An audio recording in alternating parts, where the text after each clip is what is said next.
My parents left me in foster care at 12 to travel with my sister. Now they're jobless, desperate. Please stay with me as I tell you my story. Don't forget to like, share with your family and friends, and subscribe to our channel for your support means the world to us. Back to my story. Before the world taught me what betrayal felt like, I thought my family was everything. I was 12, old enough to know life wasn't perfect, but still young enough to believe that parents never leave their children behind. We weren't rich, but we weren't starving either. My father worked odd jobs, construction one month, driving the next. My mother stayed home, always fussing over my sister, Lena, who was only 2 years older than me. To them, Lena was the star. She was the one with the pretty smile, the bright laugh, the one who always drew people in. And me, I was the quiet one, the dreamer, the one who stayed in corners with books. I loved my parents, though, even when their attention was unbalanced, even when I felt invisible. I clung to every scrap of affection they gave me, because I thought that's what children were meant to do. But looking back, the signs were there. The way my mother praised Lena for every little thing, while dismissing me with a wave. The way my father said, "Your sister is our ticket out," whenever Lena won a contest, or got attention from outsiders. I laughed along, pretending I understood, but deep down it stung. I thought they were joking. I thought we were family, and nothing could tear that apart. I didn't know then that love can be conditional. That sometimes, parents choose one child over another. That sometimes, they pack their bags and take the golden one, leaving the other behind like a burden. At 12, I still believed I mattered to them. I had no idea that belief was about to be shattered in the cruelest way. I still remember the smell of the morning they left, fried eggs and coffee. It felt like any other day, but the tension in the air was sharp enough to cut through. My parents didn't speak much at breakfast, their eyes darting between each other, avoiding mine. Then my father cleared his throat. "Pack your things," he told me flatly. "We're going for a drive." I thought maybe we were visiting family, or maybe I was finally going to travel with them and Lena. My heart leapt. For once, maybe I would be included. But as we drove past familiar roads and into the part of town I didn't recognize, unease crept into me. My mother kept adjusting Lena's hair ribbon in the front seat, her voice full of warmth, while I sat in the back with my small bag, ignored. Finally, the car stopped outside a gray building with a metal sign, Child Protective Services. My stomach dropped. "What are we doing here?" I asked, my voice trembling. No one answered at first. Then my mother turned, her smile brittle. "It's just for a while. Sweetheart, we'll be traveling with your sister. And it'll be better for you here." Better for me. I clutched the strap of my bag as a woman in a blazer approached, her face kind but unfamiliar. My parents got out, greeted her, and started talking like it was all planned, like I wasn't even standing there. When realization hit, it felt like the ground was ripped from beneath me. They weren't taking me with them, they were leaving me. I pressed my face against the car window, crying, begging, "Please don't leave me, please take me with you." But the engine roared to life. The last thing I saw was my sister, waving happily from the front seat, as the car drove away. And just like that, I was 12 years old, abandoned and alone. The first night in foster care felt like being dropped on another planet. The house was loud, too many kids crammed into rooms, too many voices competing for attention, too many rules that made me feel like a prisoner instead of a child. I had to share a bunk bed with a girl who glared at me the whole night, warning me not to touch her side. Dinner was a blur of cheap pasta and arguments, and when the lights went out, the silence was broken only by muffled sobs, mine among them. I kept waiting for the phone to ring, for my parents to call and say they were coming back for me. I told myself it was temporary, that they wouldn't really leave me here. Every knock at the door made my heart race with hope, but it was never them. Days turned to weeks, and weeks into months. I stopped expecting, I stopped hoping. My sister sent postcards from Paris, Rome, and London, pictures of her smiling in front of famous landmarks, her handwriting cheerful. "We're having the time of our lives, wish you were here." Wish I was there. I was sitting in a group home, wearing second-hand clothes that didn't fit, learning to keep my head down to avoid fights. That was when the truth sank in. They hadn't left me behind by mistake. They hadn't forgotten me. They had chosen her. My parents and sister were living a life of adventure, while I learned the taste of abandonment and the weight of being unwanted. At 12, I became invisible. But deep inside, a fire began to burn, a whisper telling me that if I ever wanted to be seen, I would have to carve my place in this world myself. Time is cruel when you're waiting for people who will never come back. At first, I clung to the hope that my parents would return for me. Every birthday, I'd sit by the window, imagining their car pulling up, imagining them stepping out with smiles, arms wide open saying, "We're sorry. We made a mistake, come home." But no car ever came. Instead, life in foster care taught me new lessons. If you cried, people rolled their eyes. If you begged for comfort, you were told to toughen up. I learned to keep my emotions locked deep inside, where no one could use them against me. Years passed like this. My sister's postcards stopped after a while. At first, I thought it was because she'd forgotten me. But later, I realized she had never been sending them out of love. They were trophies. Proof of all the places she'd gone. All the adventures she had, while I was stuck behind. I remember sitting at the edge of my bunk one night, holding the last postcard she ever sent. A picture of her in Venice, laughing on a gondola. On the back, in neat handwriting she wrote, "You'd love it here." That was when something inside me broke, and then hardened. I wasn't waiting anymore. I wasn't hoping anymore. If they had truly loved me, they would have never left me at 12 years old. If they had wanted me, they would have called, written something, but their silence spoke louder than any excuse could. From that night on, I swore never to live for their approval again. I would never again beg to be chosen. Instead, I would choose myself. The world wanted to forget me. Then I'd rise so high they'd have no choice but to remember me. So I buried myself in my studies. I stayed up late reading books, working through assignments, clinging to knowledge as if it were my lifeline. Because in many ways it was. Every grade I earned, every compliment from a teacher, every small victory fueled me. They had left me in foster care to rot, but I was going to build something they couldn't ignore. I didn't know it then, but the same parents who abandoned me would one day come crawling back, desperate, jobless, and broken. And I would be the one holding all the power.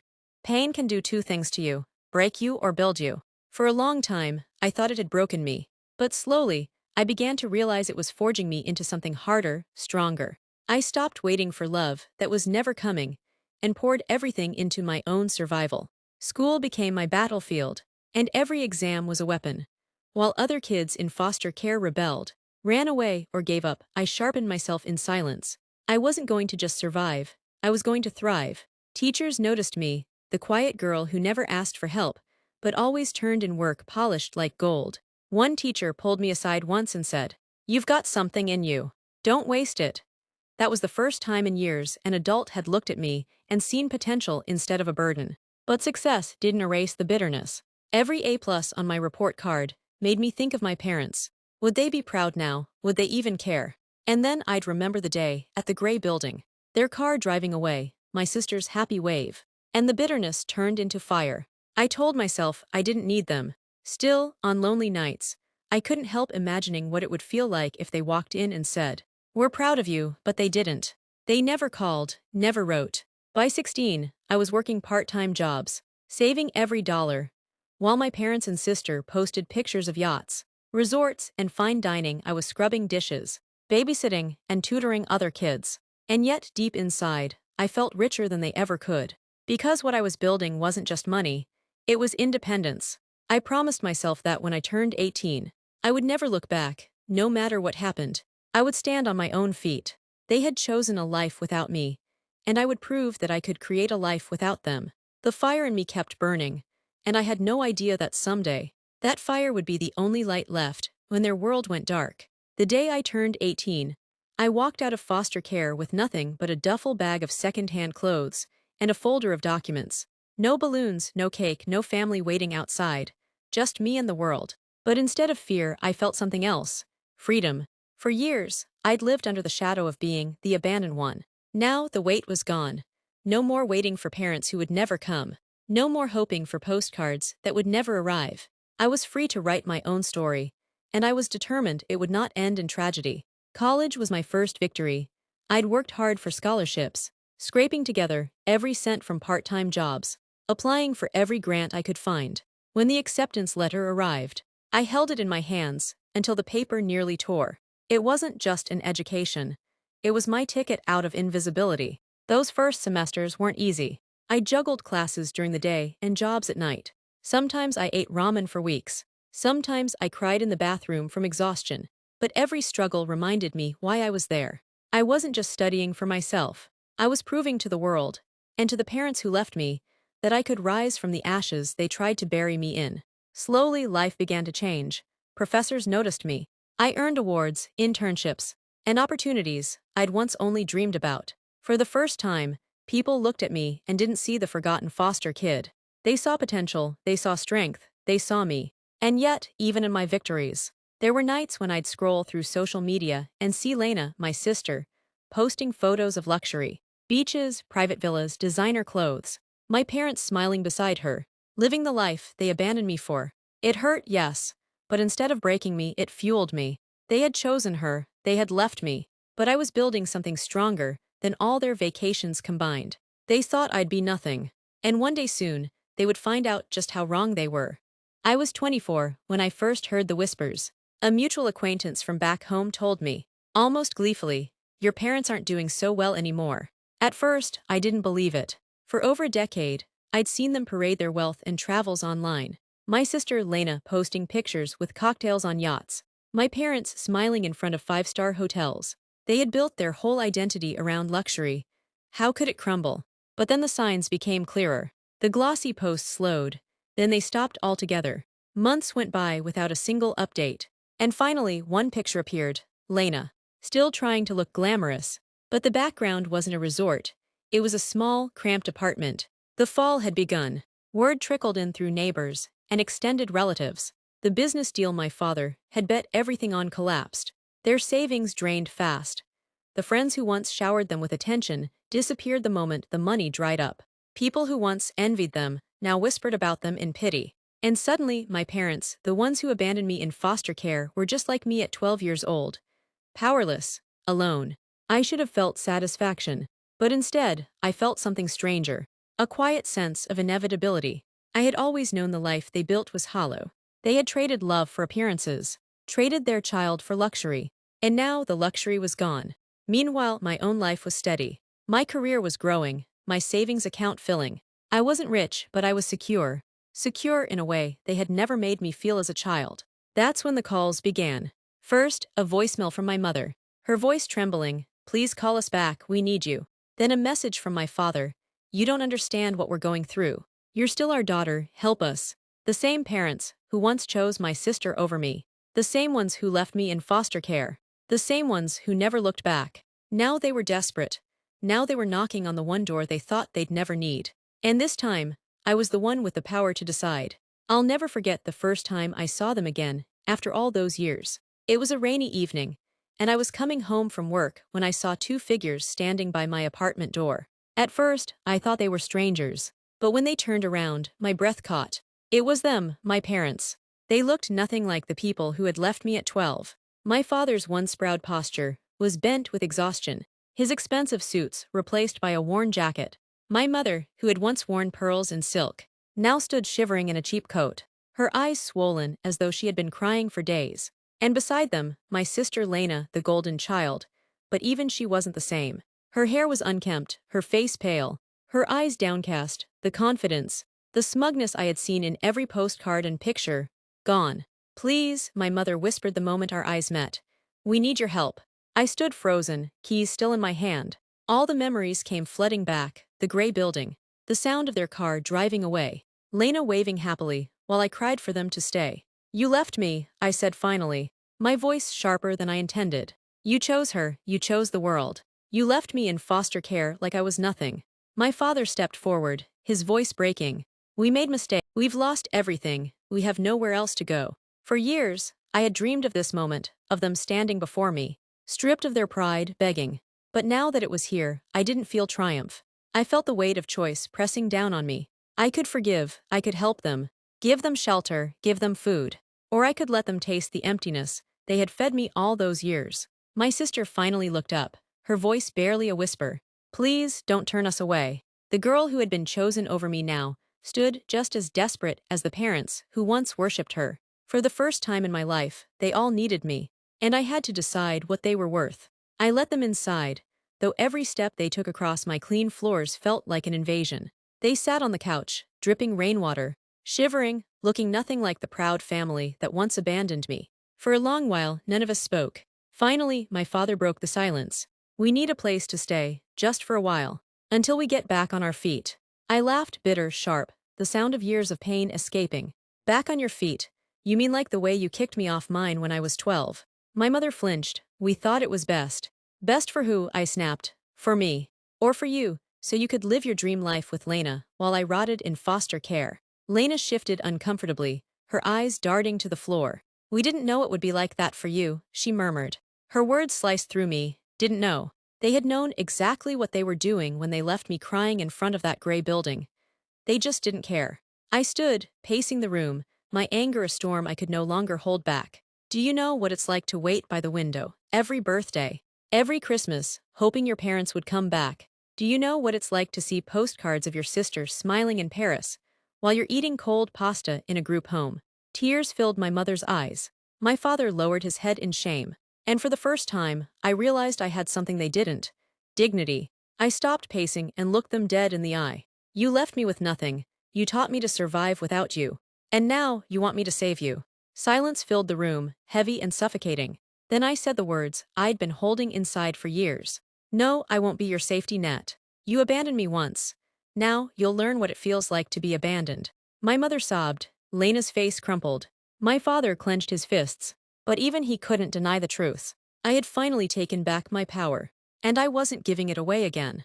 The silence after my words stretched long, broken only by my mother's muffled sobs. I stood tall, watching them crumble in front of me, the same way I had once crumbled when they drove away and left me behind. Lena finally lifted her head, her voice trembling. You can't mean that, we're family. I almost laughed. Family, the word tasted bitter on my tongue. Family doesn't abandon a child for the sake of convenience.